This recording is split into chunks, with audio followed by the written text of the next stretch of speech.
কিছু লেখার পরে আমরা নিচে প্লাস বাটনে প্রেস করলে অনেকগুলো এলিমেন্ট এখানে ইনসার্ট করতে পারবো। এখন এরকম একটা স্ক্রিন চলে এসেছে। প্লাস বাটনে প্রেস করলে টেক্সটের সাইজ বড় হবে এবং মাইনাস বাটনে প্রেস করলে টেক্সটের সাইজ ছোট হবে। তো পেন্সিল আইকনটিতে প্রেস করলে আমরা এরকম একটি ইন্টারফেস দেখতে পারবো।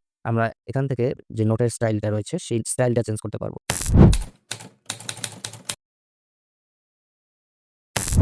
আপনি কি কখনো প্লে স্টোরের মধ্যে এই অ্যাপটি দেখেছেন? যদি অ্যাপটি না দেখে থাকেন তাহলে বলে দেই যে এই অ্যাপটির মধ্যে কিছু চমৎকার ফিচার রয়েছে। অ্যাপটি ওপেন করার সাথে, সাথে আমরা স্ক্রিনের মধ্যে এমন একটি লেআউট দেখতে পারবো অথবা ইন্টারফেস দেখতে পারবো যার মাধ্যমে আমরা একটি নোট তৈরি করতে পারি নিচের এই প্লাস বাটনের মধ্যে প্রেস করার মাধ্যমে।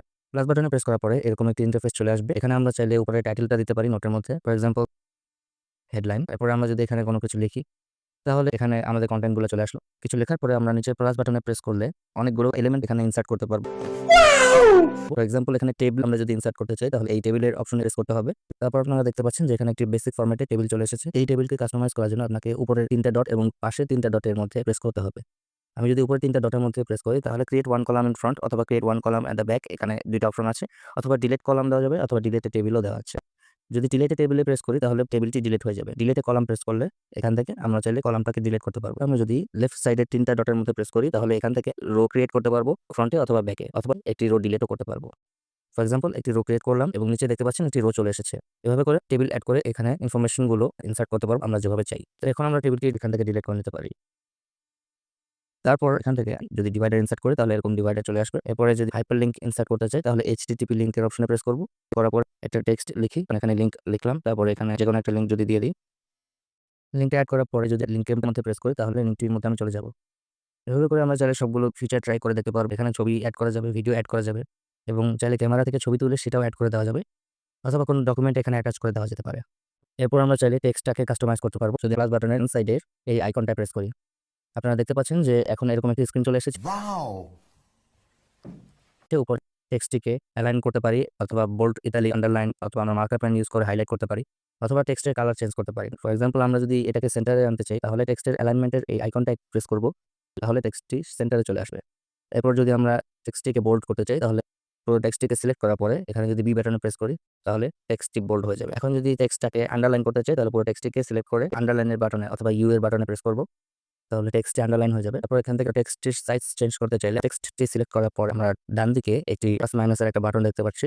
প্লাস বাটনে প্রেস করলে টেক্সটের সাইজ বড় হবে এবং মাইনাস বাটনে প্রেস করলে টেক্সটের সাইজ ছোট হবে। এরপর চাইলে আমরা বিভিন্ন রকমের ফন্ট ইউজ করতে পারি। এখানে দেখতে পাচ্ছেন বিভিন্ন টাইপের ফন্ট রয়েছে যেগুলো ডাউনলোড করে ইউজ করতে হবে। ফন্টগুলোতে ট্যাপ করলে ডাউনলোডের অপশনগুলো চলে আসবে। এখন যদি আমরা একটি ফন্ট ইউজ করতে চাই এখান থেকে, ফর এক্সাম্পল আমি এই ফন্টটি ইউজ করতে চাচ্ছি, তাহলে আমরা এই ফন্টের মধ্যে ট্যাপ করব।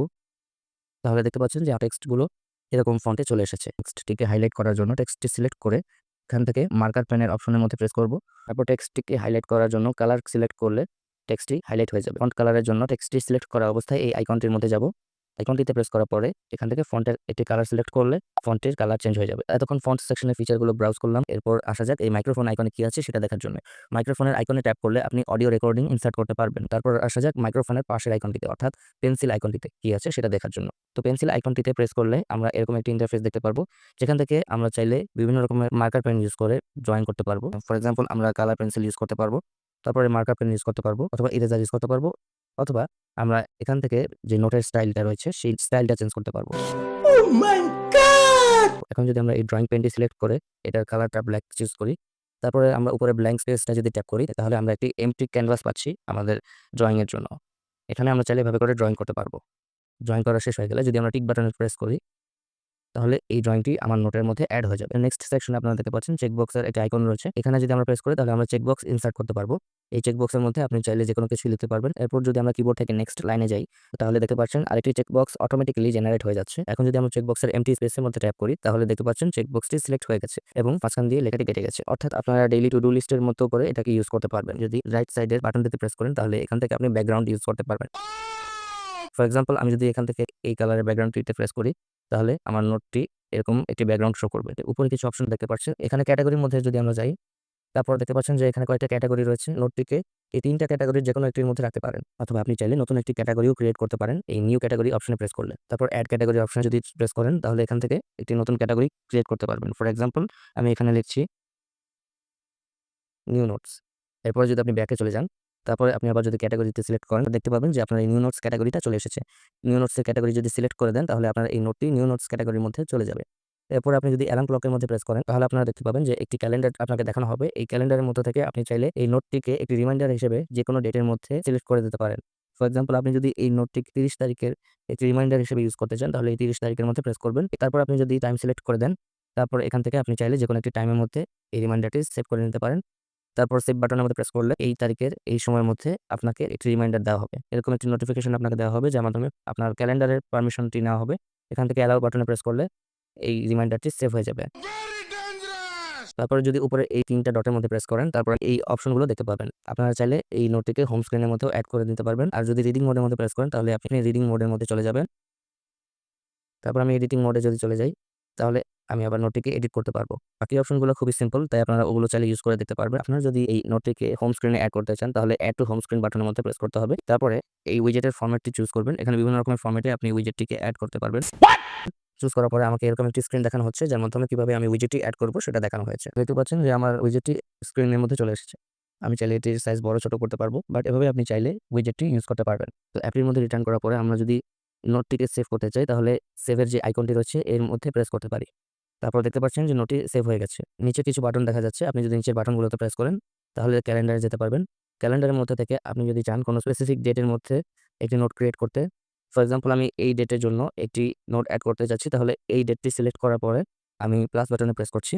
ফর এক্সাম্পল আমি এরকম একটি নোট ক্রিয়েট করলাম, তাহলে দেখতে পাচ্ছেন যে এটি 30 তারিখের মধ্যে চলে এসেছে।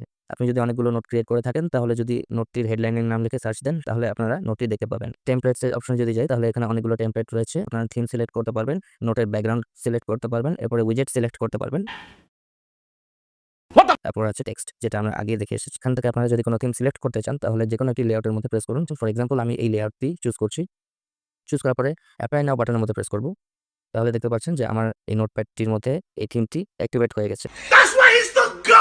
পরে দেখতে পাচ্ছেন যে আমার ক্রিয়েট করা ক্যাটাগরিগুলো রয়েছে। তারপরে উপরে আমরা যদি হ্যামবার্গার মেনুতে প্রেস করি